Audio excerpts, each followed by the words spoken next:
Selamat pagi anak-anak. Bagaimana kabar hari ini? Semoga kalian semua selalu sehat dan dalam lindungan Tuhan selalu. Untuk hari ini kita akan belajar bahasa Indonesia dengan materi teks pidato. Sebelum kita memulai pembelajaran hari ini, mari kita bersatu di dalam doa terlebih dahulu. Tuhan Yesus yang baik, terima kasih Tuhan untuk berkat dan lindungan-Mu sampai hari ini. Kami hari ini akan melaksanakan pembelajaran bahasa Indonesia mengenai teks pidato.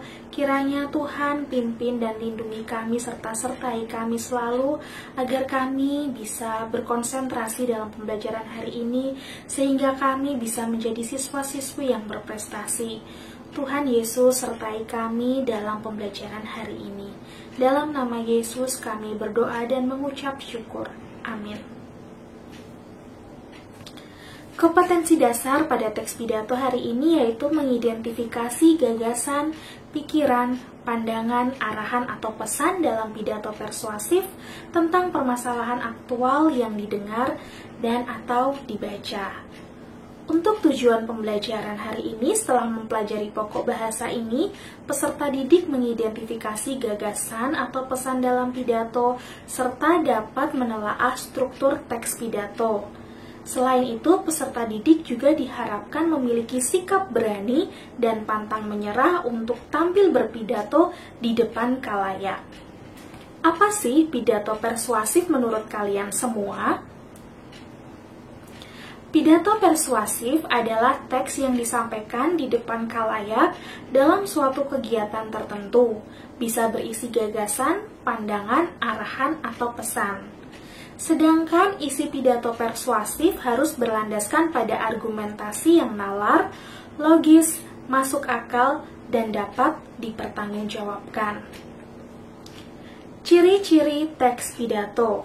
Ciri teks pidato yang pertama, memiliki tujuan yang jelas. Ketika kita melakukan pidato, kita harus tahu tujuan kita berpidato apa, agar khalayak dapat memahami pidato yang kita sampaikan. Yang kedua, isi materi harus jelas dan mudah dimengerti, agar khalayak umum atau audiens bisa memahami materi yang dijelaskan oleh orang yang sedang menyampaikan pidato.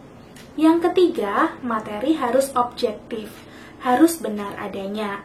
Dan yang keempat, berisi wawasan baru yang menarik. Serta yang terakhir, terdapat kesimpulan di akhir pidato. Selain ciri-ciri teks pidato, kita akan belajar mengenai struktur teks pidato. Struktur teks pidato yang pertama adalah salam pembuka. Struktur yang kedua, sapaan. Struktur yang ketiga, pembuka pidato. Struktur keempat, isi pidato. Struktur kelima, penutup pidato. Dan yang terakhir, salam penutup. Salam pembuka, struktur pada salam pembuka tergantung pada konteks pidato, yaitu siapa yang berbicara, kepada siapa, khalayak atau audiensnya, dan pada acara apa pidato tersebut disampaikan. Contohnya, menggunakan salam sejahtera, salam olahraga, dan salam sehat. Struktur kedua, sapaan. Seorang pembawa pidato perlu menyapa audiensnya. Kalimat sapaan berdasarkan orang yang memiliki kedudukan tertinggi, baru kemudian yang berkedudukan yang lebih rendah. Contohnya, yang terhormat, Kepala SMP Harapan Ibu, yang saya hormati, Bapak Ibu Guru serta karyawan SMP Harapan Ibu, teman-teman yang saya kasihi. Struktur yang ketiga, struktur pembuka pidato. Pembuka dalam teks pidato berisi ucapan puji syukur kepada Tuhan, informasi yang akan mengantarkan kita ke isi pidato. Contohnya, Marilah kita ucapkan puji syukur kepada Tuhan Yesus Kristus yang telah melimpahkan kasih karunia-Nya sehingga kita dapat berkumpul di tempat ini dalam keadaan sehat. Pada kesempatan kali ini, saya akan memberikan sedikit pidato tentang upaya pelestarian lingkungan alam. Struktur yang keempat adalah struktur isi pidato, bergantung pada acara atau kegiatannya.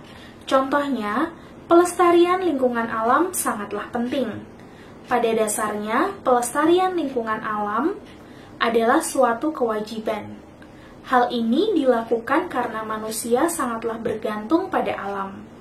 Ada banyak upaya yang dilakukan berbagai pihak untuk melestarikan lingkungan alam, baik dari masyarakat maupun pemerintah.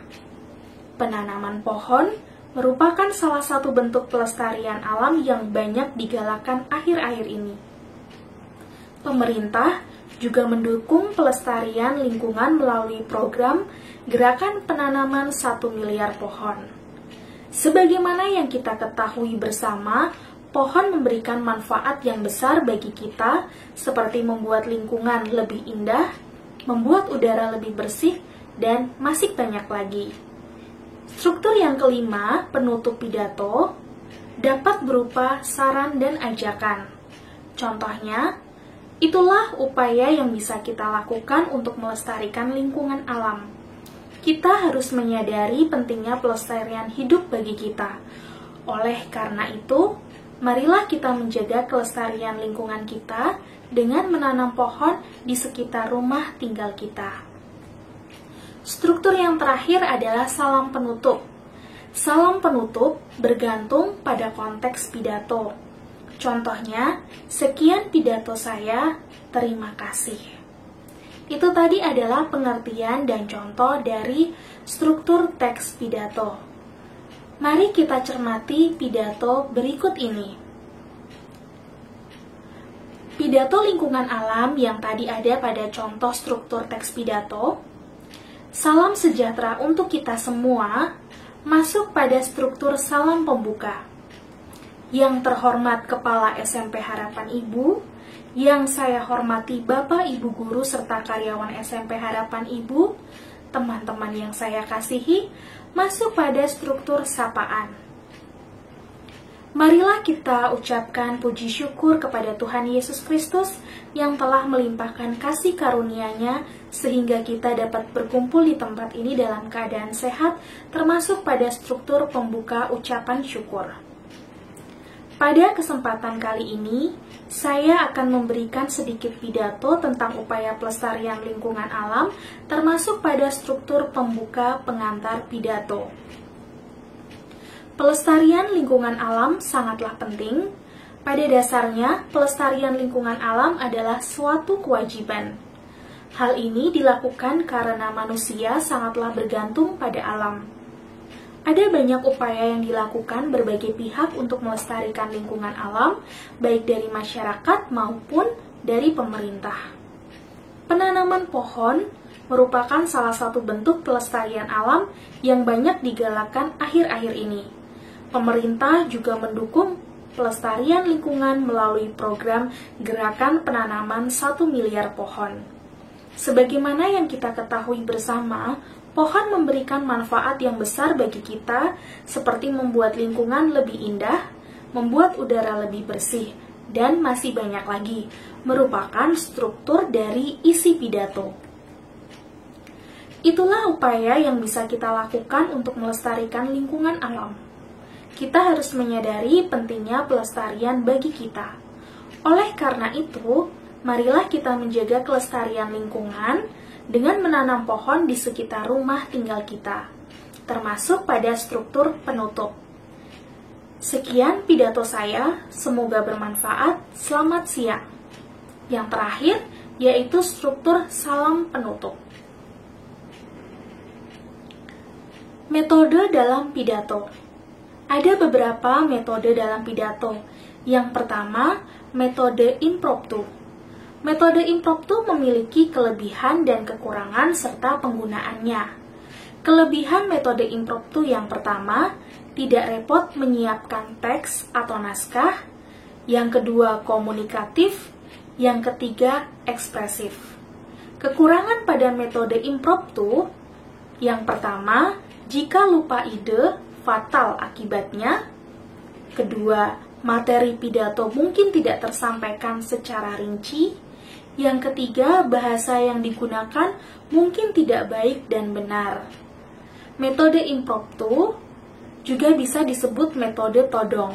Artinya, seseorang yang berpidato ditodong begitu saja pada sebuah acara. Mau tidak mau, harus tampil di panggung. Metode yang kedua adalah metode menghafal.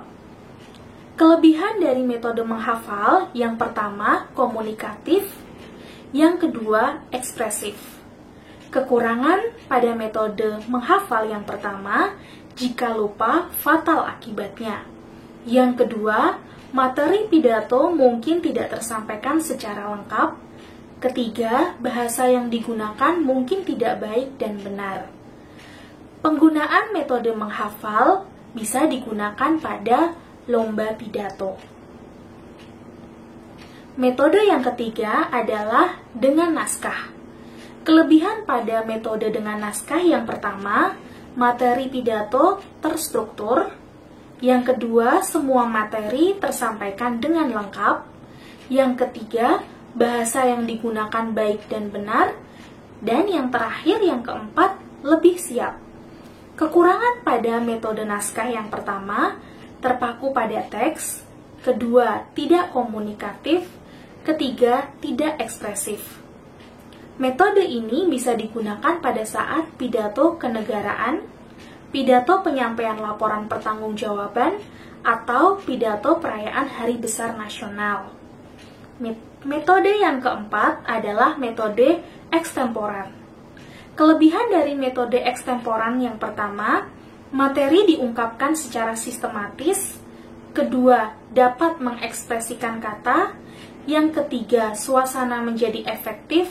Yang keempat, terkesan lancar. Kekurangan pada metode ekstemporan yang pertama, harus pandai menyusun kata-kata.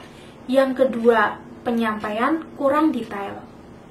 Metode ini biasa digunakan pembina upacara pada saat upacara bendera, pidato ketua panitia, suatu acara, dan lain sebagainya. Mari kita simak video berikut ini. Video pesan Gubernur Anies Baswedan untuk warga Jakarta tentang penanganan corona. Ya, kalian tadi sudah melihat video pidato pesan Gubernur Anies Baswedan. Setelah menyaksikan video pidato tersebut, tentukanlah isi kutipan pidato tersebut.